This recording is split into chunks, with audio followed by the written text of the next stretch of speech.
नमस्कार। दुनिया इस साल कई अप्रत्याशित घटनाओं की गवाह बनी है। राजनीति की दुनिया में भी हालात ऐसे इससे इतर नहीं है। इसीलिए बात राजनीति की ही करेंगे। यूपी में चुनाव होने वाले हैं और पूरे देश की नजर यूपी पर है, जो लाजमी भी है। इसीलिए नहीं कि यूपी देश का सबसे बड़ा राज्य है, बल्कि इसलिए क्योंकि यूपी देश की सियासी प्रयोगशाला भी है। कब कौन सा प्रयोग हो जाए कुछ कहा नहीं जा सकता। इसीलिए चुनाव में भले ही 6 महीने का वक्त हो, लेकिन सियासी बिसात बिछाई जाने लगी है। नए नए चुनावी गठबंधन बनाए जाने की तैयारी हो रही है। लेकिन हम इस पॉलिटिकल बहस में नहीं पड़ेंगे। हम ये जानने की कोशिश करेंगे कि यूपी में अक्सर गठबंधन की राजनीति फ्लॉप क्यों होती रही है। देश के सबसे बड़े सियासी सूबे में राजनीतिक गठबंधन की राह में फूल कम कांटे ज्यादा क्यों हैं। तथ्यों, तस्वीरों और सबूतों के साथ यूपी की गठबंधन वाली राजनीति का तफसील से विश्लेषण करती है रिपोर्ट। देखें।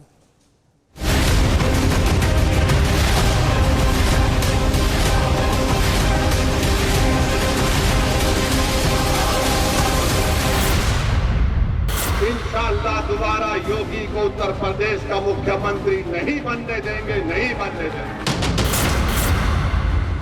अगर हमारे हौसले बुलंद रहेंगे, मेहनत करेंगे तो सब कुछ होगा इंशाअल्लाह ताला। यानी भारतीय जनता पार्टी जीते तो कभी ईवीएम पर और कभी प्रशासन पर आरोप लगाना। फिर 2022 में 2017 दोहराएंगे।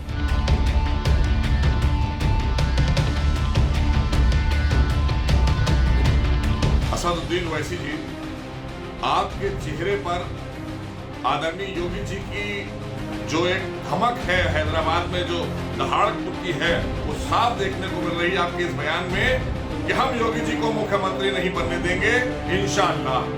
तो ये इंशाअल्लाह आपका उससे मैच खाता है जो भारत तेरे टुकड़े होंगे इंशाअल्लाह। इंशाअल्लाह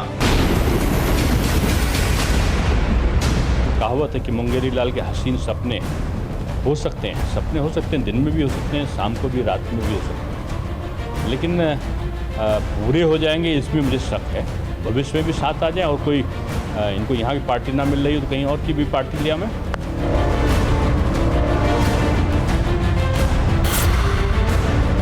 उत्तर प्रदेश की जनता जानती है कि किसकी सरकार चाहिए और किसकी सरकार जो है वो इस तरह के अराजकता को खत्म कर सकती है।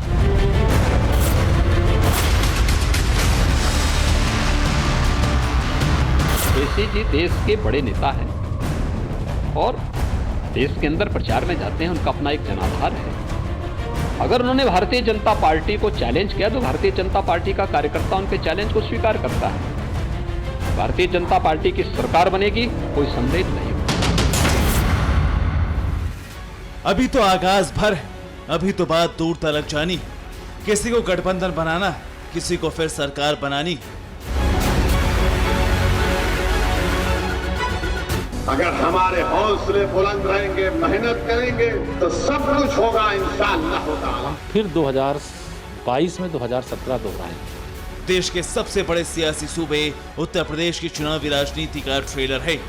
चुनाव में 6 महीने से ज्यादा का वक्त बाकी, इसीलिए कोई कसर नहीं छोड़ना चाहता। कुछ मंजे हुए सियासतदान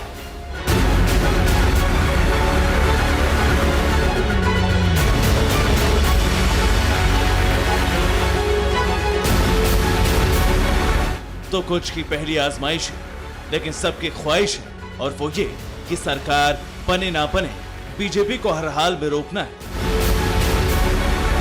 इंशाअल्लाह दोबारा योगी को उत्तर प्रदेश का मुख्यमंत्री नहीं बनने देंगे, नहीं बनने देंगे। अगर हमारे हौसले बुलंद रहेंगे, मेहनत करेंगे तो सब कुछ होगा इंशाअल्लाह ताला। यूपी का सियासी मैदान भाईजान का अरमान है हैदराबाद की चौहद्दी से बाहर निकलने की, इसीलिए गठबंधन के सहारे हैं। वैसे ओवैसी ही नहीं, बीजेपी का करीब करीब हर विरोधी भगवा परचम रोकने के लिए एक दूसरे का हाथ थामने को बेताब है। राज्य में पहली बार चुनाव लड़ रही आम आदमी पार्टी को भी गठबंधन से कहां इंकार है। अपनी पार्टी किसी भी उत्तर प्रदेश के हित में, जैसा मैंने आपको कहा, उत्तर प्रदेश की जनता के हित में जो कुछ भी फैसले लेने होंगे, हम लोग उसमें अपना दरवाजा न बंद किए हुए हैं, न दिमाग बंद किए हुए हैं। चुनावी गठबंधन की या चुनाव में किसी तालमेल की अभी तक किसी से कोई बात नहीं। संभावना राजनीति में कोई इनकार नहीं कर सकता। ये सच्चाई है कि यूपी की राजनीति देश की सियासत की दशा और दिशा तय करती है। ऐसा होता भी रहा है, इसलिए हर राजनीतिक दल देश के सबसे बड़े सियासी सूबे में किस्मत जरूर आजमाता है। चुनाव आते हैं, सत्ताधारी दल को हटाने के लिए गठबंधन बनते हैं और चुनाव के बाद टूटते भी रहे। इसलिए सवाल लाजमी कि यूपी में गठबंधन की राजनीति क्यों फ्लॉप होती रही, चुनाव से पहले बनने वाले अलायंस क्यों नाकाम साबित होते रहे। उत्तर प्रदेश में कमोवेश यही होता रहा है। सवाल ये है कि 2022 में क्या होगा, कितने गठबंधन बनेंगे, कौन कौन साथ आएगा, कौन गठबंधन बनाएगा। सवाल ये भी कि क्या चुनाव से पहले हाथ थामने वाले सियासी साथी नतीजों के बाद भी साथ ही रहेंगे। इस सवाल का जवाब जानने के लिए यूपी के चुनावी राजनीति के पन्ने पलटना जरूरी है। यूपी में गठबंधन की राजनीति का दौर 1989 से शुरू हुआ। पिछले 3 दशक में चुनाव के वक्त कई धुर विरोधी साथ आ चुके हैं। इसमें समाजवादी पार्टी और BSP, BJP BSP, Congress BSP, RLD Congress, Samajwadi party और कांग्रेस जैसे अनेक गठबंधन हैं, मगर आपसी स्वार्थ के चलते कभी लंबे समय तक नहीं टिक सके। करीब हर बार ही गठबंधन की राजनीति ध्वस्त होती रही। पिछले विधानसभा चुनाव को ही ले 2017 के यूपी विधानसभा चुनाव में अखिलेश यादव और राहुल गांधी ने हाथ मिलाए, साथ में प्रचार किया, रैलियां की, कई किलोमीटर लंबा रोड शो किया। राहुल और अखिलेश को यूपी के लड़कों की जोड़ी तक कहा गया। इसके बावजूद चुनाव में समाजवादी पार्टी को करारी हार मिली। कांग्रेस का तो और भी बुरा हाल हुआ था।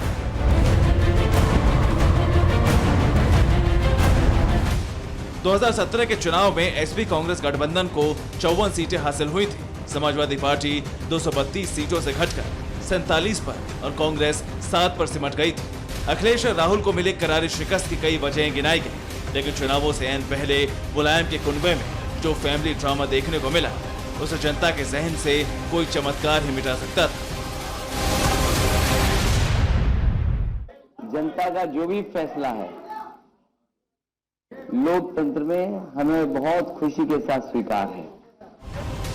अखिलेश ने तो जनता का फैसला कबूल कर लिया, लेकिन इसके 2 साल बाद 2019 के लोकसभा चुनाव में फिर गठबंधन का फैसला कर लिया, वो भी ऐसी पार्टी से जिसकी राजनीति एक दूसरे के विरोध पर परवान चढ़ती रही। 2019 के लोकसभा चुनाव में बीएसपी और समाजवादी पार्टी ने 7 चुनाव लड़ा। यूपी में लोकसभा के 80 सीटों में मायावती की बीएसपी ने 38 सीटों पर कैंडिडेट उतारे। इसमें मायावती को फायदा भी हुआ, पार्टी के 10 सांसद जीत गए, लेकिन नतीजों के महीने भर बाद हाथी साइकिल से उतर गए। सियासी जानकार इस फैसले को भले ही बड़ी राजनीतिक चूक मानते रहे, लेकिन मायावती को मालूम था कि समाजवादी पार्टी उन्हें मुख्यमंत्री का उम्मीदवार कबूल नहीं करेगी। इसलिए नतीजों के महीने भर बाद अपनी राह अलग कर ली और 2022 में अकेले मैदान में उतरने का ऐलान कर दिया। इस बार यहाँ उत्तर प्रदेश में होने वाले आगामी विधानसभा चुनाव में बीएसपी की अकेले यहाँ अपने बलबूते पर सरकार बन सके। समाजवादी पार्टी का बयान आ चुका है कि कुछ भी हो, अब बीएसपी से गठबंधन का नहीं सोच सकते।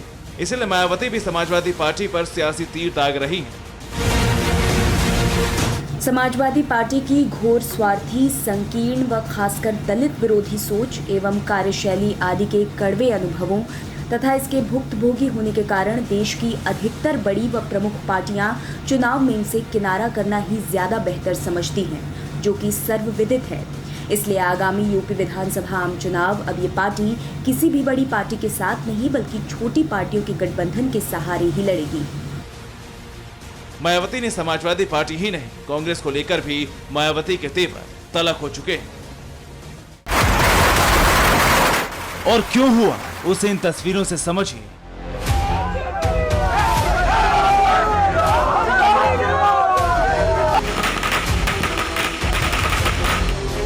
विधानसभा चुनाव का सेमीफाइनल माने जा रहे जिला पंचायत चुनावों में मिली एक तरफा जीत से बीजेपी का हौसला बुलंद है। कार्यकर्ता जश्न मना रहे हैं और वहीं बीजेपी विरोधियों का सियासी पारा गर्म हो चुका है। रही सही कसर कांग्रेस का एक ट्वीट ने पूरी कर दी। यूपी कांग्रेस ने अपने ट्विटर हैंडल से लिखा कि बीएसपी में बी का मतलब बीजेपी है। कांग्रेस ने बीएसपी को बीजेपी की टीम बी करार दिया तो मायावती ने भी उसी भाषा में जवाब देने में देर नहीं लगाई। मायावती ने लिखा कि बीएसपी के बी का मतलब बीजेपी है, ये घोर आपत्तिजनक है। बीएसपी के बी का अर्थ बहुजन है, जबकि कांग्रेस के सी का मतलब कनिंग यानी चालाक पार्टी है। जिस तरह से वार पलटवार हो रहे हैं उससे साफ है कि कांग्रेस और मायावती की राह बहुत जुदा है। इसलिए गठबंधन होने से तो रहा, वहीं अखिलेश यादव पहले ही क्लियर कर चुके हैं कि वो बड़ी पार्टियों से गठबंधन नहीं करेंगे। ऐसे में जाहिर है कांग्रेस अकेले ही मैदान में उतर सकती है। सवाल ये है कि क्या सिर्फ प्रियंका गांधी की इमेज की बदौलत कांग्रेस यूपी में अपनी सियासी जमीन मजबूत कर पाएगी? वैसे दावे तो बड़े हैं।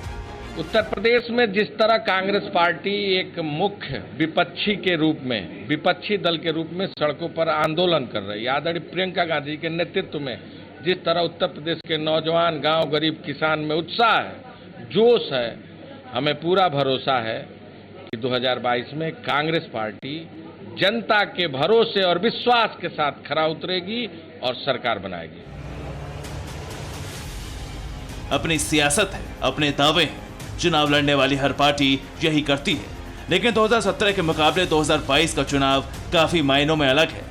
आम आदमी पार्टी पहली बार यूपी में चुनाव लड़ रही। ओवैसी की पार्टी एमआईएम ने भी 100 सीटों पर चुनाव लड़ने का ऐलान कर दिया है। यानी पुराने दिग्गजों के साथ ही क्षेत्रीय शत्रप भी इस बार योगी के खिलाफ मोर्चा खोल रहे हैं। लेकिन सबसे बड़ा दाव असदुद्दीन ओवैसी का है। बिहार में 5 सीटें जीतने के बाद ओवैसी पूर्वांचल में सियासी दाव चलने को तैयार है। सवाल ये है कि क्या कामयाबी मिलेगी?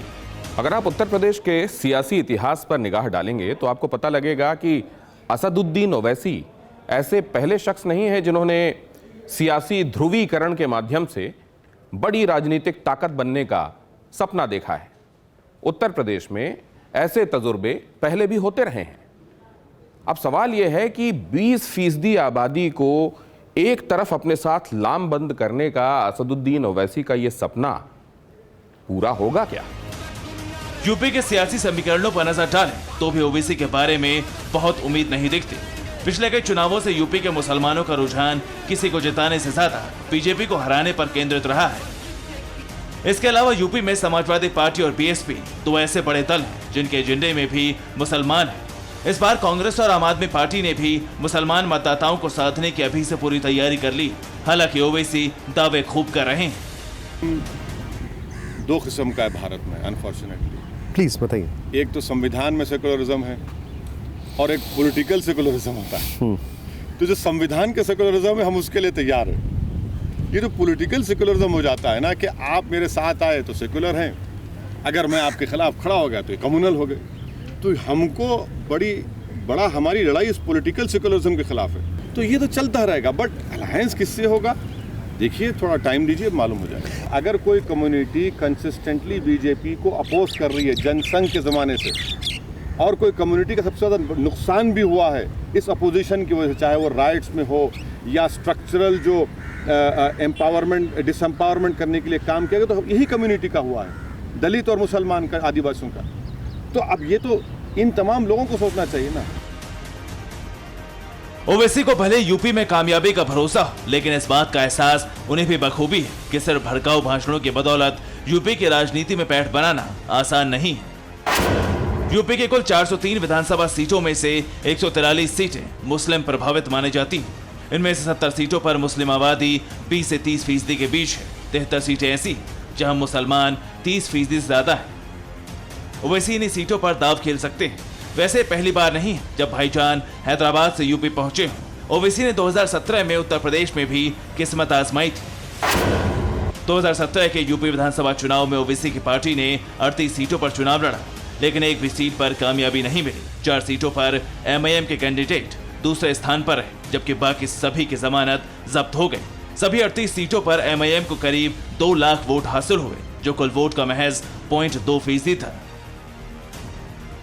लेकिन पिछले 5 सालों में ओवैसी की सियासी पतंगा देश के कई राज्यों में उड़ चुकी है। बावजूद इसके ओवैसी को पता है कि यूपी की राजनीति में पैठ बनाना इतना आसान नहीं।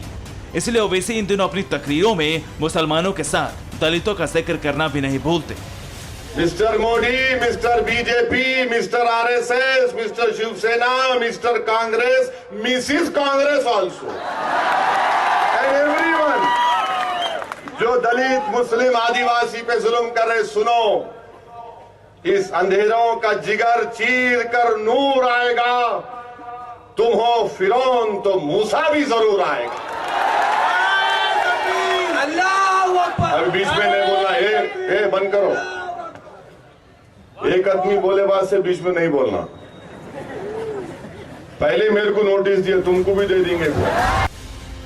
ओवैसी जानते हैं कि अकेले मुसलमानों के वोट से यूपी में सियासी मंजिल नहीं पाई जा सकती, इसीलिए एमडी यानी मुस्लिम दलित फॉर्मूले पर नजर है। वैसे मुसलमानों और दलितों को जोड़ने की कवायद ओवैसी ने गुजरात निकाय चुनाव में भी की थी, जिसमें उन्हें थोड़ी बहुत कामयाबी भी मिली।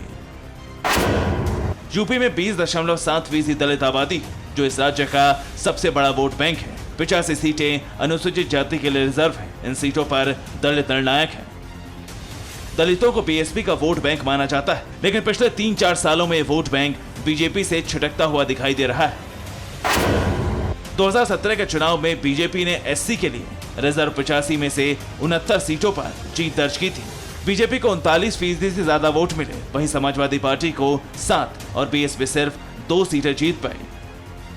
इसीलिए कयास लगाए जा रहे थे कि दलित वोटों को साधने के लिए ओवैसी की पार्टी बीएसपी से गठजोड़ कर सकती है, लेकिन मायावती ने इसे पूरी तरह खारिज कर दिया। तो ओवैसी ने भी ये साफ कर दिया कि उनके पार्टी की बातचीत ओपी राजभर की पार्टी सुहेलदेव भारतीय समाज पार्टी को छोड़कर किसी भी दूसरी पार्टी के साथ नहीं हो रही। हमारा भी तो किसी से गठबंधन नहीं है। हमारा तो अभी तक हम तो राजभर साहब के साथ हैं भाग्यदारी संकल्प मोर्चा के तहत, और हमारे पार्टी के यूपी के प्रेसिडेंट ने इस बात का ऐलान भी किया कि हम एमआईएम पार्टी आने वाले 2022 के असेंबली चुनाव में हम 100 असेंबली सीट पर इंतखाबात में हिस्सा लेंगे। ओवैसी के यूपी के सियासी मैदान में कामयाबी का ख्वाब देखने की एक और वजह है। एक वजह समाजवादी पार्टी के मुस्लिम फेस कहे जाने वाले यूपी के फायर ब्रांड नेता आजम खां पिछले करीब 1 साल से जेल में बंद हैं। इसलिए ओवैसी को लगता है कि वो आजम खां की गैर मौजूदगी में मुस्लिम वोटर को विकल्प दे सकते हैं।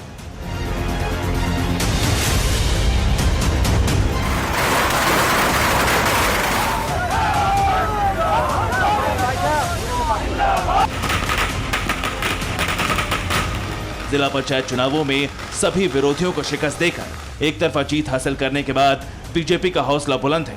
रही बात असदुद्दीन ओवैसी की, तो मुसलमानों का भरोसा जीतना पहली चुनौती है। दलित मतदाता तो टस से मस होने से रहा। ओवैसी का ना कोई और है ना छोर, वो सिर्फ बयानों से यूपी में कामयाब हो जाएंगे। इसके आसार नहीं है, लेकिन अभी चुनाव में 6 महीने से ज्यादा का वक्त बाकी है। ऐसे में वोटर किस करवट बैठता है कहना मुश्किल है, लेकिन इतना तो कहा ही जा सकता है कि 2022 का चुनाव यूपी में बेहद दिलचस्प होने वाला है। Bureau report, TV9 Bharatvarsh.